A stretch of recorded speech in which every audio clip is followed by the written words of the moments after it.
Voice and Vision. I am the voice, Carl Andrews. Oh my She's God. took it and run! Oh! I just kicked her. What? Whoa! Alongside One Vision Dave, the iRules winner! Oh my God, he's not! Oh my God! Guys and girls, welcome back. Welcome back to another episode of the Voice and Vision podcast. I'm the voice, Carl Andrews, with One Vision Dave, the iRules. Dave, how's it go? Yes, very well, thanks, Carl. I've especially had a shave for our listeners. Hope you can hear that at home. Doesn't really work on a podcast, does it? That No, shaving for the deaf. Yeah. No, it doesn't. How's your week been? Yeah, not too bad. Not too bad. Being a father, being a worker, getting out there. Had a little bit of excitement. Got possibly a project coming up, so bought myself a car to work on. It's going to be interesting. Yeah. Speak more. Yeah. Just I watch lots of those car shows, like Wheeler Dealers and Fast and Loud and all that, and it's always kind of been a dream of mine to get an older car and work on it myself, and possibly get my boy to work on it with me down the road a bit. And I've just bought myself something to work on, and it's a bit grubby and a bit old, and we'll kind of it's going to the garage to have a look to see if it's all kind of okay, and I'm going to get it home and start working on it. A bit of restoration work then. Yeah. Gonna try and teach myself some skills. So you like to revive things, where I like to take things apart and build new things. Yeah. I'm gonna try not to take it apart and end up with loads more extra bolts when I put it back together. Unfortunately, that has kind of happened to me in the past. What, with a car or just in general? No, here's something that might make you laugh. I don't know if you at school had cycling proficiency. Yeah. But this is a true story, actually. I'm quite embarrassed about this, but the BMX bikes were all the rage in the 80s, and I had a BMX bike, and unfortunately, I tried to modify it, and I took the brakes apart the day before I had my cycling proficiency. I think I was trying to tighten the brakes up, but I loosened them off, and I crashed into the wall in front of everybody else in my class in my primary school, and I failed my cycling proficiency.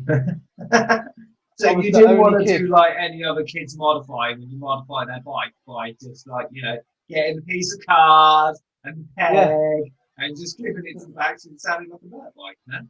Yeah. Well, you didn't want to do that, man. I just took it apart, and I crashed into the wall in front of the whole class and looked like a right idiot.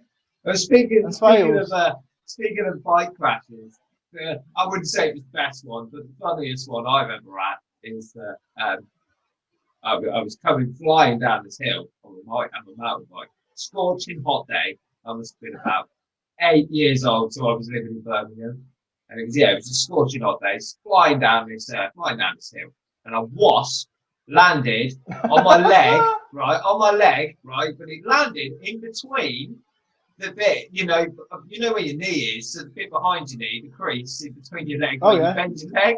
Yes, so it landed there, and it wouldn't go. And by this point, I was going up the next hill, so I was just rolling and going slower and slower, and I couldn't get it off my leg, so I ended up just having to crush it in my leg, to pedal up the leg, and it still stung me. Oh dear. Yeah, bike escapades. That's what it was like for us as kids. Get out on the bike and go for miles and miles. And it was just on the end period of choppers and grifters and all that when I was a kid. I mean, we didn't really have much as kids, did we, back in the 80s? Nah, just some mud and some bricks and some sticks, and Well, maybe you were a little bit less more than me then. Yeah, I didn't have the price of a cup of tea, a cup of cold tea without milk or sugar or tea. Well, speaking of the 80s, speaking of 80s and 90s, maybe even going a bit further back than that for you at this rate. It's So in professional wrestling in general, where or what do you remember? What do you remember your first sighting of it? Because I mean, my first sighting of it was probably 1988, but I don't really remember much of that. That was probably when I was introduced to it. That it's more. I definitely remember WrestleMania 5 in 1989, which was Hogan and Macho Man, the breakup of the Mega Powers. Yeah, Carl.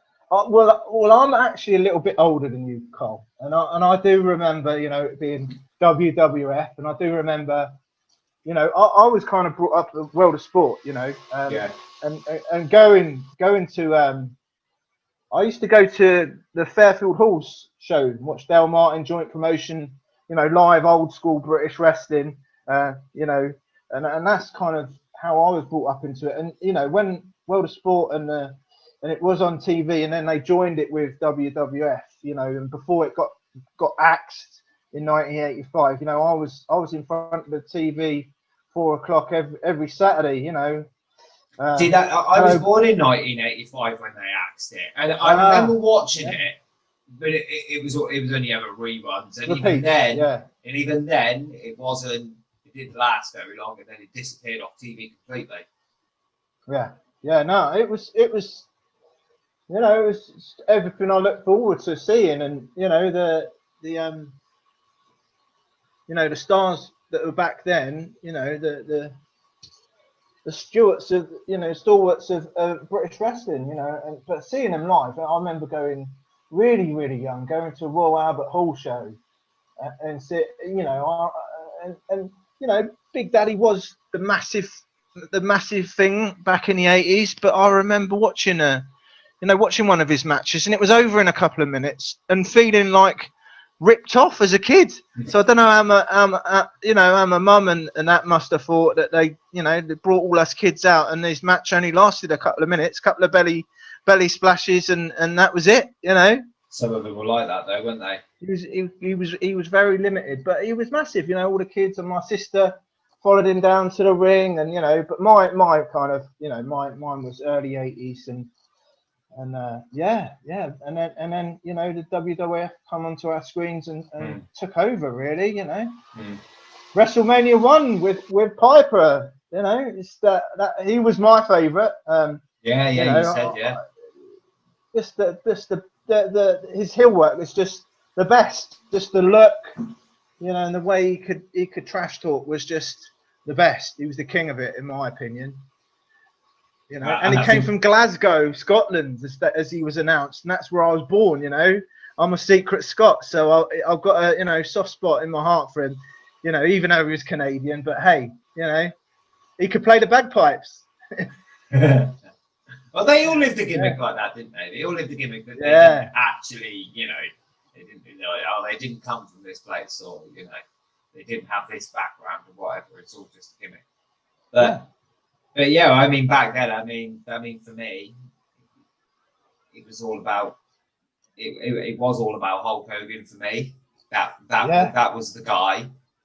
That was the guy that I grew up, and you know, he went off and did movies as well, like Suburban Commando. Do you remember that one? Yeah. Because it had the Undertaker in it with the squeaky voice.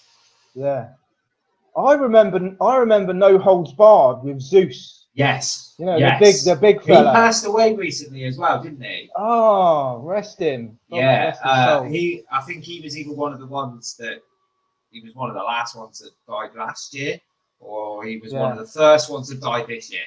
I can't remember. Yeah, but he passed away recently. Yeah, cool. It was,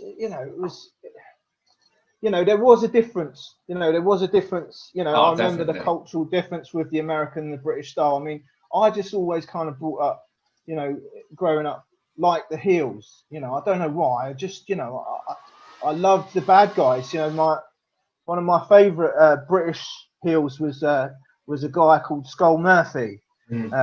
I was commenting to PJ the other day that, you know, the way he worked, you know, he used to work with Dave Finlay in a tag team called the Riot Squad. Right. And they, you know, I remember seeing them live, just that, you know, the way they could just scare the hell out of me was just awesome. You know what I mean? It's just, you know, that's crowd control, and you know, to have that as a wrestler, it's as much what you do, you know, that interaction and that vibe you put across to the crowd as you work in the ring. You know, it's all part of the package, isn't it? Yeah, I mean, and then nowadays, wrestling nowadays is like it's so different compared to what it used to be. I mean, they call it the golden years, don't they? Oh yeah. They call it the golden years. So they call it the golden years for a reason, I guess. Yeah. You know, those guys were, you know, before it was entertainment. You know, it was like a real sport to me. It was really it was real. In some sort of way, it always was entertainment. It always is. All kind of.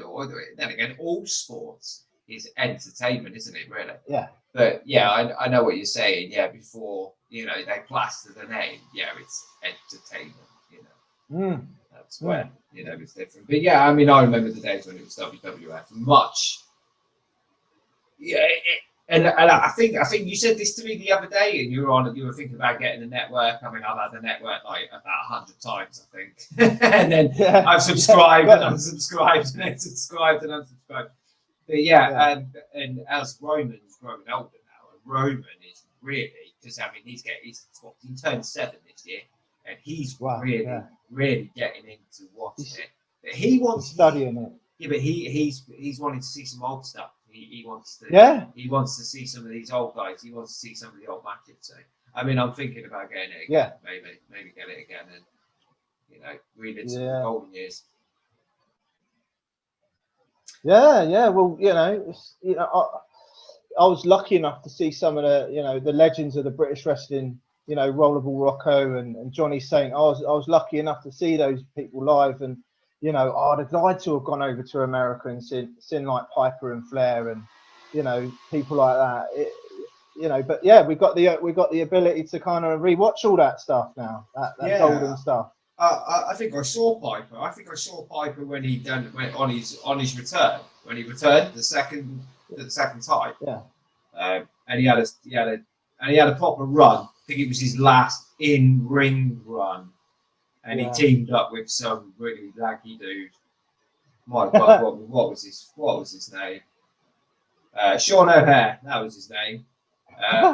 And when they did the tours over here, I'm sure it was like 2004, 2005, something like that. 2004, I would say. I saw him then. Wow. I always thought I'd never get to see guys like Piper, Flair. I saw Flair. Do you know what? Actually, thinking about it now, one of the only ones I never got to see was Hogan. He was one of the only ones I never got to see. Just I mean, took the business worldwide, you know.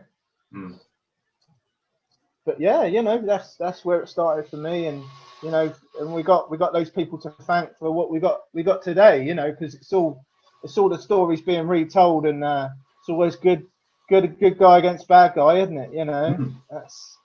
I mean, when I was doing when I did the 60 minutes with Reach Wrestling the other night, we did it with Country Big, and yeehaw! When he told me that he got into wrestling in 2003. What? Yeah. Where's he been? Right.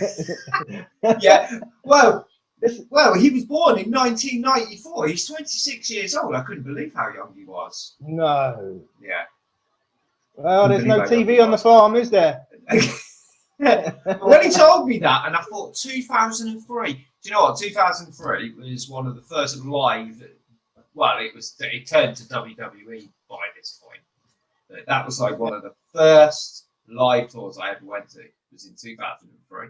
Because unfortunately, I never got to go to that SummerSlam that we had. What, Wembley Arena? Yeah, 1992. Oh my God! I know so many people. I know so many people that went to it, and I'm like, piss off. One of my biggest regrets, you know what I mean, is you know, as well as wrestling, going to concerts. I didn't get to go and see Oasis at Wembley. You know, the old Wembley. I never got there. My friends went to Euro '96 and I missed out as well at Wembley. And I've been to the new Wembley a couple of times, but yeah, never made it to the old one. And what match would you have gone to when it was Euro '96 then? Please don't tell me you wouldn't. I was going to say, surely it wouldn't have been England-Germany match, would it? I think it was the England-Scotland, or it was the game that Gaza scored that amazing goal. Yeah, what was Scotland, wasn't it? Yeah. I was going to go to that one, but I don't know what happened. It was a long time ago. I missed out. I missed out on a Chelsea Arsenal FA Cup final. I can't remember what year it was now. Something like 2008 or something like that. Yeah. I'll never forgive myself. Never forgive myself. Yeah. We've all got a few regrets, I suppose, you know, and it kind of shows you know, if you get the opportunity to, you know, don't have regrets, you know, buy those tickets, or, you know, when we can get back to live events and stuff, you know, get that bit of merchandise, you know, because that wrestler might go big, you know, and you were there to see him at one of the small halls, you know, before he ended up in Wembley Arena or you know, the Pontiac Silverdome or whatever, you know. Well, I mean, at the moment, things are not looking likely at the moment, are they? No. Just seem to be getting worse, and I think, as my point of view, I think everybody should just not completely rule it out, but I wouldn't expect to be back at. Yeah, I wouldn't expect to be where everybody wants to be this year. So so just more of you and me talking then. Well, yes, that's right. That's right, and you don't reminiscing. You don't even have to just listen to that here. You can get that in various places now. all our footage. Subscribe. You know, get notifications. Subscribe to all channels. All channels. We'll give you a list of those channels at the end of the program. Yeah, cool. We you know, we've been on a few shows, haven't we? You know, we've on a few, all sorts of places, haven't we? Do you know what? I've lost count now. I believe at one point I was counting them, and I remember, because I was counting up to a certain point because I got to 500 matches. I called 500 matches. Yeah. I mean, and that it's just like, now you get a gold microphone for that, do you? Well, yeah. Oh, yeah, lovely. Yeah. Just for the listeners, he has actually got a gold microphone.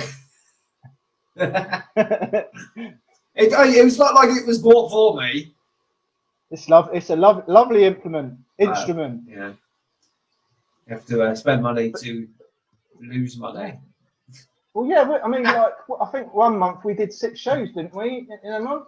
Right. Let's talk crazy about weekends. That. Wow, it was just nuts, wasn't it? It was a Friday, Saturday, and a Sunday, wasn't it? And a few hundred miles up and down the road. And God, Jesus Christ! We lost our voices, which is pretty harsh. You know, if you're a commentator and you lose your voice, it's you know. Let's put it this way. Yeah, let's put it this way. So, not that I moaned about it at all. I didn't moan about it at all. I got on with it. I done it. I was knackered. I made myself ill, and you know, I'll get to that in a minute.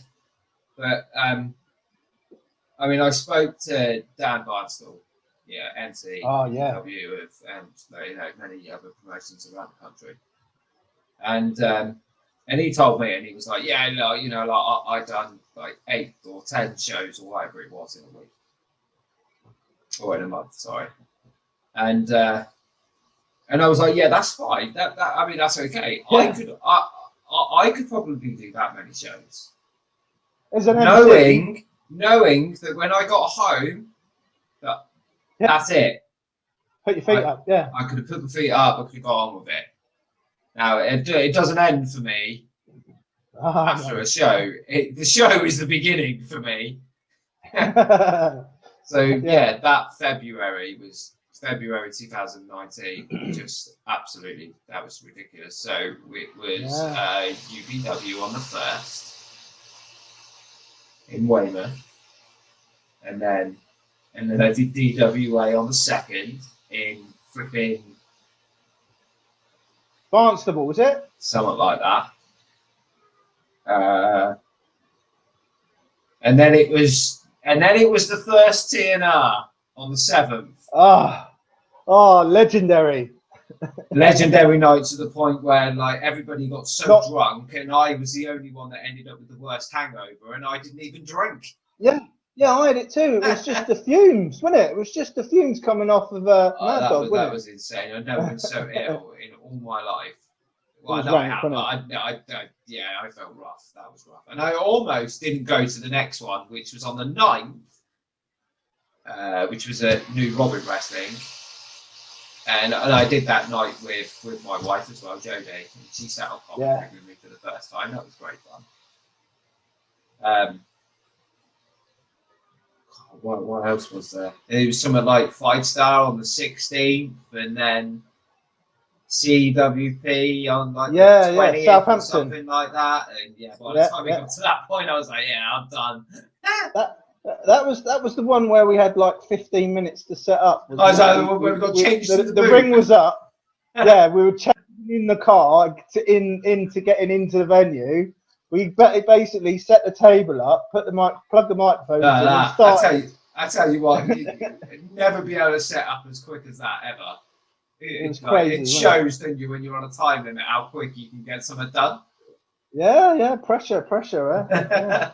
But consummate professional, Carl. That's I'll say that about you. You know. Was that the night I got arsey about chicken? Probably, yeah. It's the food. You get a bit grumpy, don't you, when you're hungry? Yeah, bless. Yeah, we always have that kind of. It would have been that night if we only had 15 minutes, because normally I like to eat before I start. Yeah, you were gone proper heelish. You were. You'd gone proper like off the other. You were giving me hell. You were. Yeah, I remember. Speaking of heelish, actually, I've whenever shows come back on, Independent Wrestling Elite, I'll be working with Sonny. Is it Sonny G? Is it? Yeah. A fellow who spoke to me a few times. Yeah. He's going to be play-by-play, which means I play colour. Fantastic, mate. Yeah, I don't get to do that very often. It should be good. Just be snidey. Just be really snidey. I loved it when I've done it before. So. Yeah. Feet on the desk, eh? I hope my feet's on the desk now. Lovely. You know, that's the thing. You say about all those shows. It's, we try and bring some energy. We try and bring some comedy. We try and bring a bit of contrast, which I think me and you do really well. We kind of, you're the voice, I'm the vision. And we complement each other, and I hope we kind of bring something to the footage, and we obviously must do, because people are employing us, so Yeah, of course, yeah. And as a team? Well, I mean, we'll get into that in a minute, actually. Yeah. As a team, we've got 4 companies, but like I say, we'll get into that in a minute. But So moving on to a fan question. Here's one from Chris O'Connor, and he says, "Here's a question for you guys. How did you two become a team on commentary? And Carl, how about a weekly UPW chat?"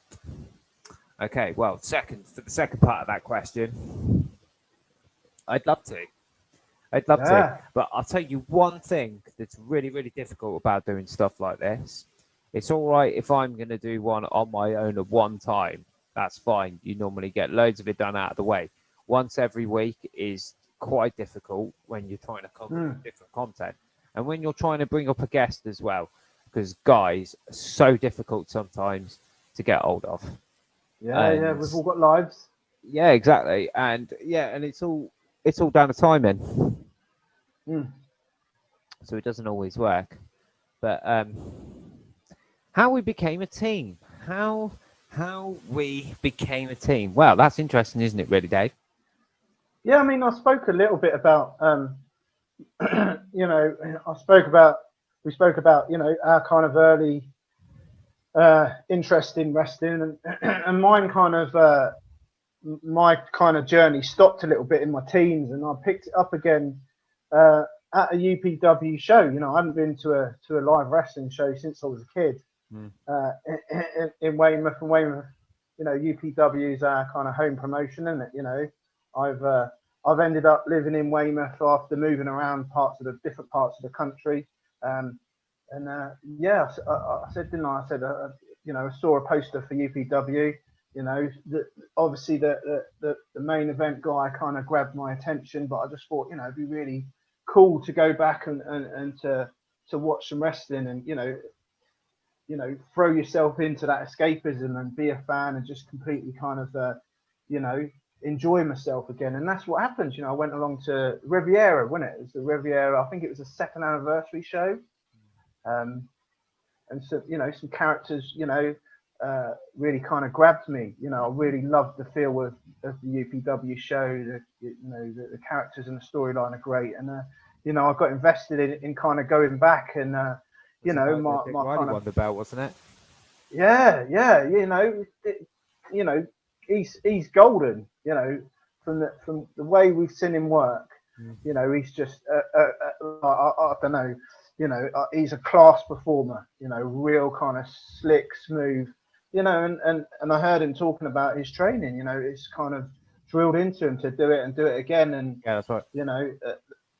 That practice, you know, creates confidence and perfection. You know, when somebody's that good, you know, they don't break a sweat in a 20-30 minute match. It's just like, you know, all props to him. But yeah, you know, that kind of show grabbed me, and I thought, you know, I at that time in my life, I was just finishing playing rugby.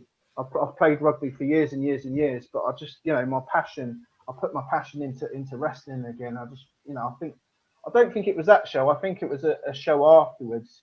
Or no, when it just a request, you kind of put. I joined like the UPW fan page. Yeah, so I mean, like, I did. You remember that? I did. Yeah, I did. I did my first couple of shows. I was given the opportunity of doing it, and I loved it. And then when we went into 2018, and UPW wasn't doing any filming and stuff, and I said, you know, let me do this, and just, you know, let me do that, and let me do some commentary and that. Just do it for, you know, practice or whatever. Which ended up progressing on into actually doing it, which forced me into learning how to do it. But I think at that point, and I think it got to, I think it was like just October 2018 or something like that. We were in Yeovil. I think it was Opportunity Knocks. It was a night that Dan McGee won the case.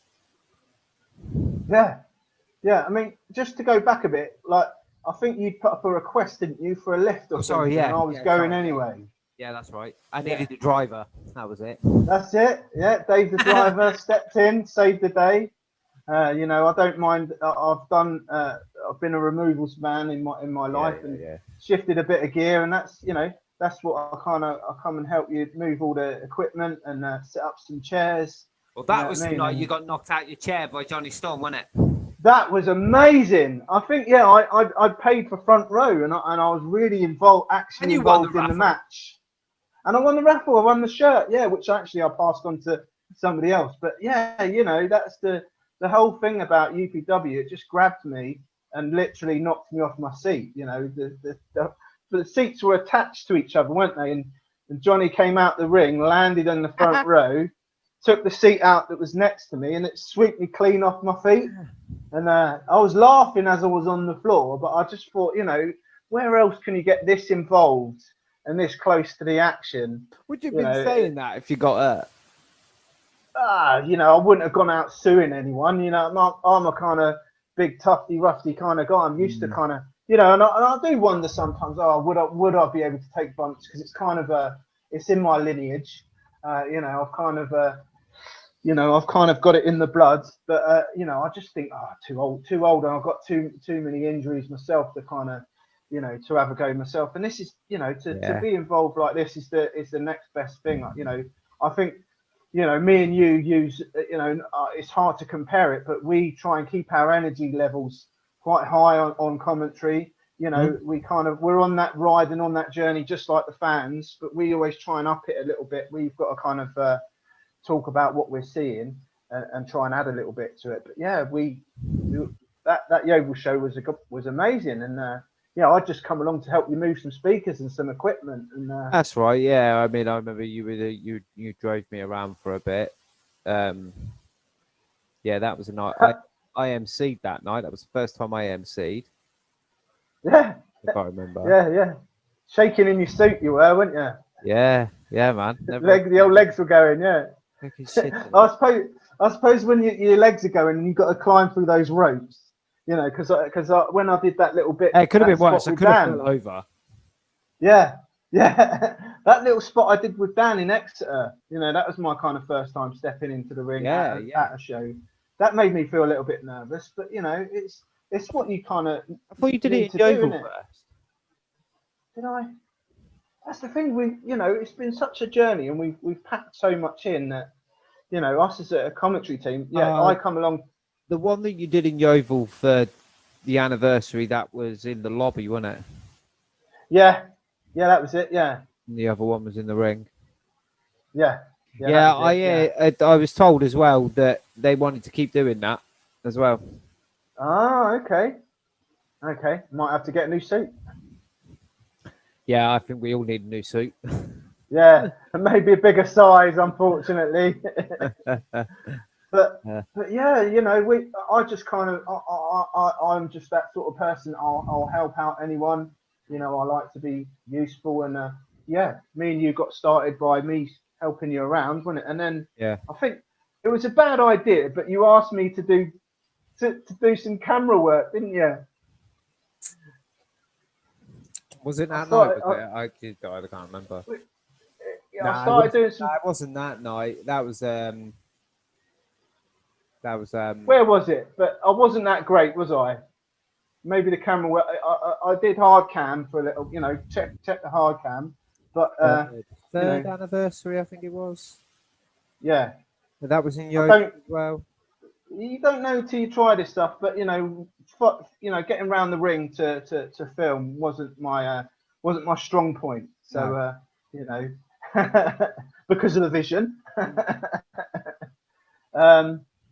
You know, but where was UPW? Give me my shot. You know, Dan MC'd and he did commentary, didn't he? And then, you know, I was asked to kind of come on and do commentary after we'd done a bit of where else? Fight Star. Yeah, wasn't it Fight Star? We kind of started. Yeah. And then we you know, come on my training grounds, and then we got, you know, I got asked into UPW, into the family, and you know, we started from there, didn't we? Yeah, I mean, and I think once we did a few, because you carried on from Blake Harrison, didn't you? Yeah, good lad. In the YouTube series Friday Night Wrestling that I did, and I believe King and Reeves from Reach Wrestling. And Jason messaged me, and he was like, "God, that Dave with that eye patch. I really like that guy. Yeah, bring that to Rick. You know, like in Vince McMahon style. You know." Yeah, with the strut. Going with that, if you were wondering where I was going with that, people. But yeah, it's like Jason on the phone, like get this Dave on here. Yeah, I think this Dave could do really, really well. I like this gimmick with this eye patch on his eye, and I was like, it's a real thing. It's not a fake thing. It's a functional thing. Yeah, the gimmick is real. Yeah, mate.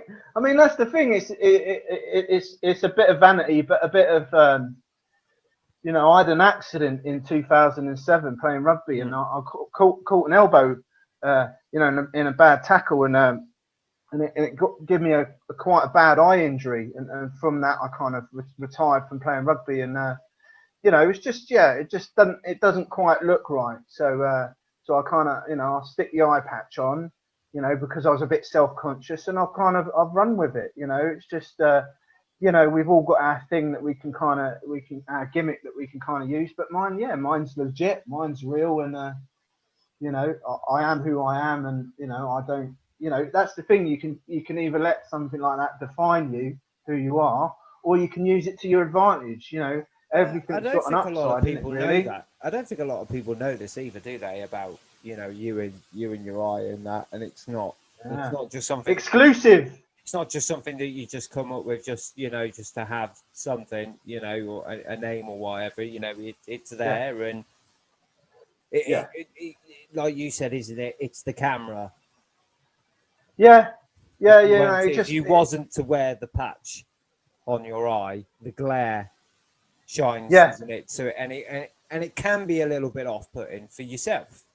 Yeah, that's it. And actually, it does kind of, it helps me kind of concentrate a little bit. I don't know if anyone else out there has had any injury or anything with their eye, and maybe they've had to wear a patch temporarily. It kind of, it takes a bit of getting used to, but it's my thing. I roll with it, and it gives me a distinctive look. It just like the commentators of the Bobby the Brain Heenan and Jesse Ventura, they had their thing, and this is my thing, it can hopefully it makes me stand out a little bit, Well, I think that's what makes us very, very different. I mean, no, we're not everybody's cup of tea. We know that. Yeah, cool. We're not everybody's cup of tea, and that's fine. There's a lot of things I don't like as well. So I'm not going to moan that somebody doesn't appreciate our commentary or whatever. But we do have. There's a lot of people out there as well that think that our chemistry together works very, very well. We bounce off each other very, very well as well. That you bring that little bit of comedy, and not only that you just you do this together as a team, you work together or anything, but you're friends. You travel the road together. Yeah. And you're my neighbour, literally in Weymouth. Well, yeah, exactly. The road from us. Neighbours, so, that's the great thing about it, and we kind of, we started off and we travelled the road, and sometimes I'll intentionally try and make you laugh, try and put you off a bit, and that's the thing. We're not everyone's cup of tea, maybe, and I'm open to feedback if people want me to change something or add something, but I'm just always honoured and privileged to kind of be in the position we are, where we're in the business, we enjoy ourselves, but we put a lot of energy into what we do. And that comes across for the fans, Yeah, as a collective, I think I've done 9, 10. I think I could be pushing it to 11 promotions now that I have worked for, I still work for, or whatever. But I think as a team, as me and you, I think it's been 4. Yeah. And we only do 2 now, but we only do 2 now because the workload was just becoming it's just too demanding, isn't it? You work for 4 different companies, each one of those are doing 1 show a month. That's 4 shows you've got to do in a month, and for me, geez, that's it's a lot of time in, isn't it? So we had to downsize it. We downsized it to the 2 that that are most important to us. It's quality over quantity, Carl, isn't it? And it's not just the getting to the venue, it's the setting up, it's the trying to keep that level of energy going through the whole night, because we're not just in the ring for a 20-minute match and we're done. We're talking all the way kind of through the show, and it's pretty exhausting, isn't it? And I'll say this. So I'll say this to anybody out there that's listening, and I've had this as well from anybody that's joined us on commentary, and this goes for PJ Jones recently, who joined us on Zoom commentary for an episode of Unit 10. We've had guys like Blake Harrison and Grayson Reeves, Jason King. We've had Joey Seven as well, and Adam De Silva, Dan McGee, and all of them turn around and say at the end of the night, I've got a newfound respect for commentators. It's like, it's really not that easy, is it? Because you think to yourself, I could sit there, watch that match and talk. Yeah, it's not that simple. Soon as somebody's either passed you that microphone or you've put that headset on, sometimes there's times where you're like, you're on the spot and the energy's low in the match. What am I going to say? What am I going to say?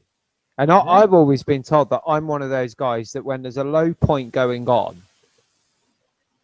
I manage to hype it back up. Yeah. As a visual standpoint, not obviously for a live standpoint. Yeah. And that's the thing. We've kind of over this time that we've worked together, we've you know, you've taught me really well, you know, when to actually thank you, mate. keep quiet. You know, sometimes it's let the wrestling speak for itself. Yeah. You know, and sometimes it's just amplify certain bits, you know, exaggerate maybe something else, and maybe just keep quiet for you know, and maybe let a bit. When we did have the crowd noise kind of tell the story and reaction, you know, because if you've got a good heel and a good, you know, a good guy, you know, telling the story, that the crowd will kind of give that reaction, and our job is just to kind of, you know, vocalize that, isn't it, really? Yeah, for sure. Yeah, for sure. I mean, and hopefully we've still got, you know, some time left in us to carry on. Some legs. Yeah. Hopefully. Yeah, but you know, it is. I love it when we have a guest on commentary. You know, sometimes three of us on commentary. It's trying to get that right blend of how much one person talks. You know, and sometimes, you know, like Adam De Silva didn't talk a lot, but what he added was gold, man. You know, the first time he joined us, no, he didn't. But the second time he joined us, because he joined us for like half the show, if I remember, and by God, he really did well that night. He really did. But in all fairness, and I gotta give it to him. But you know, one of my personal favorites is Clay. We are a very good three-piece team, and I do miss working as a three-piece team. Absolutely, yeah. The guy's golden. I mean, he just brings that spice, that little bit more. That's just, you know, that little bit of anger to it, you know. When he starts digging me out, it's quite funny, really, because he just got that look in his eye, and he kind of, you know, kayfabe and all that. But he's making me think here. Is he for real? Is he? Well, he is an actor. After all. Exactly. He's good. He's a pro at what he does. He is an actor after all, and he has been doing what he's been doing in classically trained uni work or whatever, and you know, congratulations to him. He's doing really, really well. So and I think he's proving there that, you know, he's got the skills, he's got the tools to be able to do, you know, to do that kind of thing, and I think that proves it. And like I said, in commentary is one of those. It's completely different. Because it's all well and good that I've got a great character and I'm great in the ring. You can do a promo, It's not just a promo. You might be great in the ring, and it'd be like, I'll sit on commentary. You know, I can cut a great promo, but it's not about just cutting. This is going to be a long promo. This is going to be a 15-minute promo. Then, if you think it's as easy as cutting a promo. Yeah, it's going to be a long promo. You need to make sure that you've got the right amount of content and the right amount of comebacks, depending on what kind of character or gimmick that you're playing. Yeah. I mean, and that night that the Monsters of Men were looming behind us, you know, with Vinny Clay, that was just.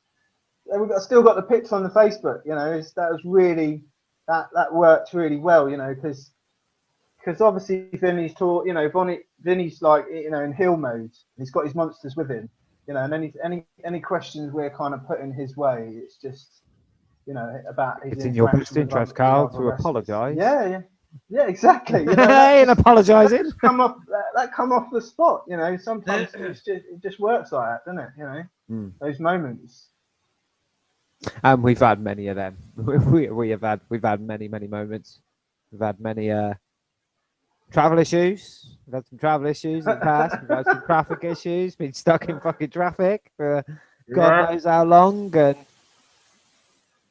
what was the worst one? It was that CB. Well, no, it wasn't. That was just me getting out of work late. I'm trying to think now. We've quite fine at some UPW exit shows, haven't we? I think we've had we did have a bad traffic one, not last couple of years ago, wasn't it? Back in 2009. Yeovil. 2019, wasn't it? I think it was Yeovil. Yeah. Yeah, yeah. And we were stuck in Yeah. traffic. But yeah, We arrival had on fun the though, didn't we? 18th. Mm. Arrival with the 18 theme. Always screeching into the car park sideways. Yeah. If there's one way to enter anywhere, it's that music. Crank it up. Ah. Open your windows. Turn it up to 11, as Dave likes to say. Absolutely. Yes. Brilliant. Joey 7 up to 11. Yeah. Brilliant. Yeah. Absolutely. Yeah. We have fun, brilliant. don't we, Carl? We always do. Dave, thank you very much for joining me here this evening. A pleasure. Always. It is always a pleasure. Guys, don't forget that you can subscribe to everything that we do, or everything that I do, because that's what it is. It's everything that I do. You can follow me on Lamalooters. You can watch me game. You can watch me open toys. Actually, speaking of toys, I bought some toys actually recently. I bought a really nice one that you might actually like, actually. And I bought a Ultimate Warrior with the yellow Intercontinental title. Oh, wow. That. Yeah, it's a Royal Rumble exclusive one or something like that, I think. But yeah, you can watch me unbox that when it comes. As soon as it comes in the post, I should be unboxing that. You'll be able to watch that on my YouTube channel as well. Plus, you can watch us on UBW. You can watch us on Reach Wrestling. Watch all our Unit 10s because we want to get back into Unit 10 as well. And you can watch all those episodes of Unit 10. Don't forget to subscribe here as well. We will see you next week. See you later, guys.